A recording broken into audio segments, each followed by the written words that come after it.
ನಾನು ಆ ಸಂದರ್ಭ ನನಗೆ ಪಿತೃವಿಯೋಗ, ತಂದೆಯನ್ನು ಕಳ್ಕೊಂಡಿದ್ದ ತಂದೆಗೆ ಮೊದಲೇ ಪಾಪ ಭಾಳ ಹೇಳಿದರು, ನಾವು ಕಷ್ಟದಲ್ಲಿ ಈ ಕೆಲಸ ಮಾಡ್ತಿರೋದ್ರಿಂದ ನಿಮಗೆ ಪಾರಿಶ್ರಮಿಕಿಯಾಗಿ ಬಹಳ ದೊಡ್ಡ ಮೊತ್ತವನ್ನು ಕೊಡಲಾರು ಅನ್ನೋದನ್ನು, ಆ ಎಲ್ಲ ಪ್ರಾಮಾಣಿಕತೆಯನ್ನು ಮತ್ತು ಔದಾರ್ಯವನ್ನು ನಾನು ನೆನಪಿಸ್ಕೊಂಡಾಗ ಎಲ್ಲಿ ಹೋದ್ರಪ್ಪ ಅಂತ ಎಲ್ಲ ಪುಣ್ಯಾತ್ಮರು ಅಂತ ಈಗ ನಾವು ವ್ಯವಹಾರ ನೋಡಿದಾಗ ಅವರೆಲ್ಲರಿಗೂ ಅಂಥ ಬೌದ್ಧಿಕ ಎತ್ತರವೇ ಇಲ್ವಲ್ಲ. ಅದು ಆ ಥರದೊಂದು ಸನ್ನಿವೇಶವನ್ನು ರೂಪಿಸ್ಕೊಳ್ಳೋದಾಗಲಿ, ಕಲ್ಪಿಸ್ಕೊಳ್ಳೋದಾಗಲಿ, ಪರಿಕಲ್ಪಿಸ್ಕೊಂಡು ಅದನ್ನು ದೃಶ್ಯೀಕರಿಸಬೇಕಾದಾಗ ಇರಬೇಕಾದಂಥ ಜಾಣ್ಮೆ, ಕುಸುರಿ ಕೆಲಸ, ನೈಪುಣ್ಯ ಮತ್ತು ಚರ್ಚೆಗೆ ಅವಕಾಶ, ಎಲ್ಲಕ್ಕಿಂತ ಮುಖ್ಯವಾಗಿ ಆ ಚರ್ಚೆಗೆ ಒಂದು ದೊಡ್ಡ ಅವಕಾಶ ಅನ್ನುವಂಥದ್ದು. ನಾನು ಹೇಳಿದ್ದೇ ಅಂತಿಮ ಅಂತ ಇರುವಂಥ ಮನಸ್ಥಿತಿಗಳ ನಡುವೆ ಏನನ್ಸುತ್ತೆ, ನಾನು ಅವ್ರು ಒಟ್ಟಿಗೆ ನಟಿಸ್ತಿರ್ಬೇಕಾದಾಗ ಈಗ ಹೋಗ್ಲಾ ಅಂತ ನನ್ನನ್ನು ಕೇಳೋರು, ಇದು ಸರಿ ಆತೀತಾ ಸಮಯ ಅಂತ ಕೇಳೋರು. ಅಂದರೆ ಅದೇನು ಅಂತ ಹೇಳಿದ್ರೆ, ಒಬ್ಬರಿಗಿಂತ ಇಬ್ಬರು ಲೇಸು ಅಂತ ನಮ್ಮ ನಾಣ್ಣುಡಿ ಏನಿದೆ, ಅದಕ್ಕೆ ಪೂರಕವಾಗಿ ತಮ್ಮಲ್ಲಿದ್ದ ಜಿಜ್ಞಾಸೆಗಳನ್ನು ಯಾರಲ್ಲಿಯೂ ಮುಕ್ತವಾಗಿ ಹಂಚಿಕೊಂಡು ಇದು ಸರಿ ಇದೆ ಸರಿ ಇಲ್ಲ ಅಂತ ಕೇಳುವಂಥ ಒಂದು ಮಗುವಿನಂಥ ಮನಸ್ಸಿದೆಯಲ್ಲ, ಅಂಥ ಮನಸ್ಸುಗಳು ಹೆಚ್ಚು ಸ್ವಾಸ್ಥ್ಯವನ್ನು ಪಸರಿಸತ್ವೆ, ಇದರ ಮನಸ್ಸಿನಲ್ಲಿ ಪಾತ್ರಗಳಾಗೋಕ್ಕೆ ಸಾಧ್ಯವಾಗುತ್ತವೆ. ಅದು ಕೇವಲ ಅಭಿನಯಿಸಿ ತೆರೆಯ ಮೇಲೆ ಮಾತ್ರ ಮೂಡಿಸೋ ಪಾತ್ರಗಳಾಗಬೇಕಾಗಿಲ್ಲ, ಅದಕ್ಕೂ ಮಿಗಿಲಂಥ ಪಾತ್ರಗಳು ಆಗೋಕ್ಕೆ ಸಾಧ್ಯವಾಗ್ತಾರೆ, ಬದುಕಿನಲ್ಲಿ ಜನಮಾನಸದಲ್ಲಿ ಉಳ್ಕೊಂಡ್ಬಿಡೋಕ್ಕೆ ಸಾಧ್ಯವಾಗುತ್ತೆ ಅನ್ನೋದಕ್ಕೆ ಗಿರೀಶರು ಮತ್ತು ಗಿರೀಶರ ಪ್ರಯತ್ನಗಳು. ನಾನು ಇತ್ತೀಚೆಗೆ ಮತ್ತೊಮ್ಮೆ ನೋಡ್ತಾ ಇದ್ದೆ, ನಮ್ಮ ತಬ್ಬಲಿ ನೀನಾದ ಮಗನೇ ಅಂತ ಗಿರೀಶರು ಮಾಡಿದ್ದು. ಆ ಸಿನಿಮಾಗಳ ಬಗ್ಗೆ ಎಲ್ಲ ತುಂಬ ಚರ್ಚೆ ಮಾಡ್ತಾ ಇದ್ವಿ ನಾವು. ಅವ್ರಿಗಾದಂಥ ರಸವತ್ತಾದಂಥ ಕ್ಷಣಗಳ ಬಗ್ಗೆ, ರಸವತ್ತಾದಂಥ ಸನ್ನಿವೇಶಗಳ ಬಗ್ಗೆ ಪಾಪ ಅವರು ಮುಕ್ತವಾಗಿ ಹೇಳ್ಕೊಳ್ತಾರೆ. ಆಗಾಗಲೇ ಅವರು ಹಿರಿಯರು ನಮಗೆ. ಆ ಸಂದರ್ಭಕ್ಕೆ ಕಾನೂರು ಮಾಡೋ ಸಂದರ್ಭದಲ್ಲೇ ಅವರಿಗೆ ಜ್ಞಾನಪೀಠ ಪ್ರಶಸ್ತಿ ಘೋಷಣೆಯೂ ಆಯಿತು. ಆ ಸಂದರ್ಭ ಅದೆಲ್ಲವೂ ನಮಗೆ ತುಂಬ ಸ್ಮರಣೀಯ. ನಾವು ಚಿತ್ರೀಕರಣ ಮಾಡ್ತಿರೋ ಸಂದರ್ಭಕ್ಕೆ ಬಂದಂಥ ಸುದ್ದಿ, ಅದನ್ನು ಸಾಯಂ ಮನೆಯಂಗಳದಲ್ಲೇ ನಾವು ಕಾರ್ಯಕ್ರಮ ಮಾಡಿಕೊಂಡು ಮನದಂಗಳದ ಮಾತುಗಳನ್ನು ಆಡಿಕೊಂಡದ್ದು, ಅವರನ್ನು ಅಭಿನಂದಿಸಿದ್ದು, ಆ ಚಿತ್ರೀಕರಣದ ನಡುವೆಯೇ ಪತ್ರಿಕಾ ನಾವು ಇದ್ದದ್ದು ಯಾವುದು ತುಂಬ ಕುಗ್ರಾಮ, ಅದು ತೀರ್ಥಹಳ್ಳಿಯ ಬಹಳ ತುಂಬ ಒಳಸರದು ಕೆಲವು ಒಂದೊಂದೇ, ಅಲ್ಲಿ ನಿಮಗೆ ಮಲೆನಾಡಿನ ಭಾಗ ಗೊತ್ತು ನಿಮಗೆ, ಒಂದೊಂದೇ ಮನೆಗೆ ಒಂದು ಹಳ್ಳಿ ಅದು.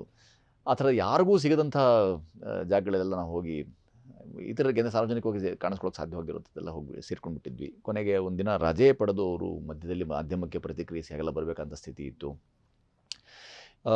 ಕಾನೂರು ಕೊಟ್ಟಂಥ ಅನೇಕ ಅನುಭೂತಿಗಳಲ್ಲಿ ತುಂಬ ಯೋಚನೆ ಮಾಡುವಂಥ, ಈಗ ಮೇಲಕ್ಕೆ ಹಾಕಿದಾಗ ಬೇಕಿತ್ತೆ ಇದು ಅಂತಲೂ ಯೋಚನೆ ಮಾಡುವಂಥ, ಅಥವಾ ಇದು ಸರಿಯಾಯಿತು, ಇಂಥ ಅನುಭವ ಮತ್ತೆ ಇನ್ಯಾರಿಗೂ ದಕ್ಕಲಾರದು, ನನಗೆ ದಕ್ಕದ್ದು ನಂದು ಅಹೋಭಾಗ್ಯವೇ ಸರಿ ಅಂತ ಯೋಚನೆ ಮಾಡುವಂಥ ಪರಿಸ್ಥಿತಿಯೂ ಇದೆ. ಹಾಗಾಗಿ ಎರಡೂ ಇದೆ.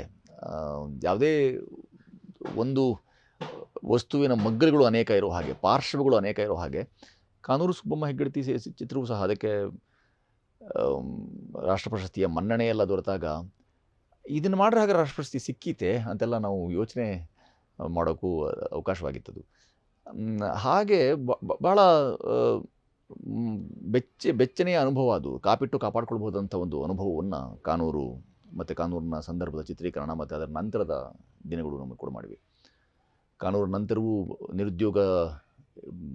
ನಿರುದ್ಯೋಗಿಯಾಗಿ ಸುಮ್ಮನೆ 4-6 ವರ್ಷಗಳು ಸುಮ್ಮನೆ ಇರಬೇಕಾದಾಗ ಗಿರೀಶರೇ ಹೇಳಿದ ಮಾತು ಏನು ಅಂತಂದರೆ, ಹೌದು, ನಾನು ಯಾರನ್ನೆಲ್ಲರೂ ನಾಯಕರಾಗಿ ಪರಿಚಯಿಸಿದ್ದೇನೆ ಮಾಧ್ಯಮದಲ್ಲಿ, ಅವರೆಲ್ಲರೂ ನಿರುದ್ಯೋಗಿಗಳಾಗಿ ಆನಂತರ ತುಂಬ ವರ್ಷಗಳು ಸುಮ್ಮನೆ ಕೂತ ಉದಾಹರಣೆಗಳೇ ಹೇರಳ ಇವೆ ಅಂತೆಲ್ಲ ಅವರು ನಮ್ಮನ್ನು ಛೇಡಿಸಿದ್ದು, ಇಂಥವೆಲ್ಲವೂ ನಾನು ನಿಮ್ಮನ್ನು ನೋಡೋಕೆ ಬರಬೇಕಿದೆ ಅಂತ ಹೇಳಿದ್ರೆ ನನ್ನ ನೋಡುವಂಥದ್ದು ಏನೇನು ವಸ್ತುವೇ, ಮಾತಾಡಿದಾಯ್ತಲ್ಲ ದೂರವಾಣಿ ಮುಖಾಂತರವೇ ಅಂತೆಲ್ಲ ಹೇಳಿದಂಥ ಮಾತುಗಳು ಈಗಲೂ